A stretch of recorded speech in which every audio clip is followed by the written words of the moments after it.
ఈ సిచ్యువేషన్కి తగ్గట్టు ఒక మంచి పాట పాడండి.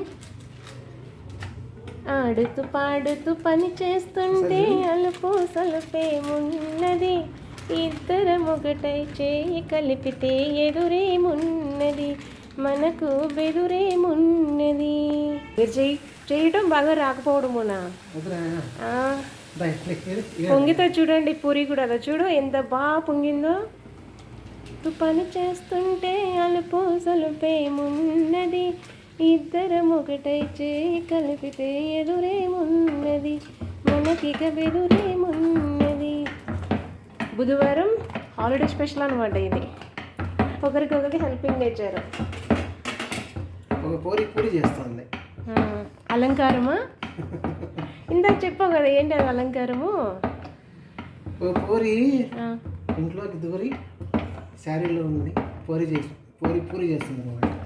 అంటే ఇది వృత్యానుప్రాస కదా, వంట చేసేటప్పుడు కూడా ఒక పూరి శారీలో ఇంట్లోకి దూరి పూరి చేస్తుంది.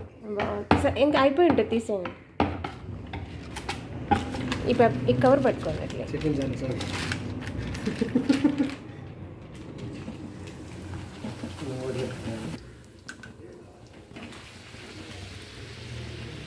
లాస్ట్ పూరి అది, లాస్ట్ కొంచెం బాడీకి కూడా బాగుంటుంది, అట్లా టైం పాస్ అయ్యేటట్టుంది అన్నమాట. ఇందులో నేను చెప్పేది పని చేసే వాళ్ళకి కాదు, అప్పుడు పని చేసే వాళ్ళకు పొద్దున్న వేస్తే వాళ్ళకున్న వాళ్ళకు ఉంటాయి. ఇన్ని పూరీలు చేశారు కదా, అంతే. దీన్ని బట్టి మీకు ఏమర్థమైందని అంటే దీన్ని ఇలా పెట్టి ఎలా వత్తాలా ఎలా నొక్కాలనే విషయం అర్థమైంది బాగా. ఈరోజు ఏదో కొత్త కాన్సెప్ట్ నేర్చుకున్నారనమాట.